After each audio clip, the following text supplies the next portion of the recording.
In the year 1815, Longridge was a very small, sleepy West Lothian village, a hamlet with no more than a few hundred people.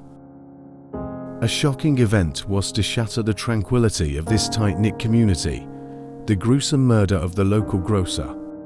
John Murdoch was later to hang in Edinburgh for this terrible deed. How did this tragic situation arise? John Murdoch, a retired soldier, came to Longridge to visit with Thomas Murdoch. Thomas was the local shopkeeper, a man aged about 23 who lived alone and was highly respected in the community. A person of Christian charity and kindness, Thomas had John stay with him for more than a week. Before the awful event took place, it was on the 25th of January. Neighbours were surprised to discover the village shop closed up, a highly unusual situation.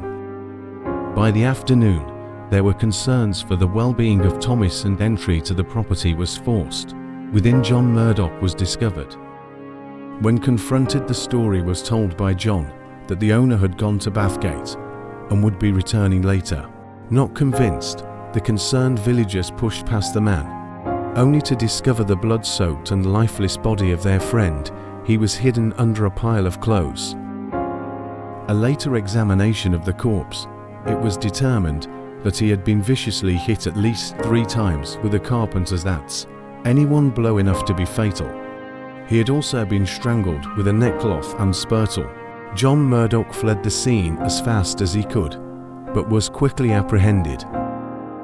Found hidden in his possession was a watch, banknotes, as well as other coins and valuables belonging to the deceased, seemingly the motive for his evil act.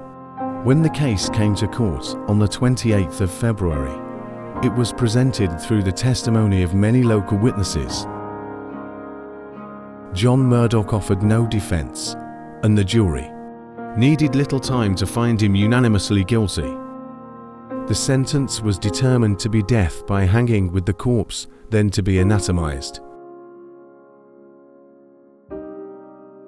A month later, on the 29th of March 1815, just before 3 o'clock in the afternoon, the prisoner, accompanied by 2 members of Edinburgh clergy, was led out to the gallows at the west end of the toll booth to be executed, where at the appointed time he was launched into eternity by court decree. The lifeless corpse, being cut down, was handed over to Dr. Munro to be publicly dissected at the University of Edinburgh. The tragic story is one which lived long in the memory of the village people, still being referenced in publication almost 100 years, but then faded into obscurity.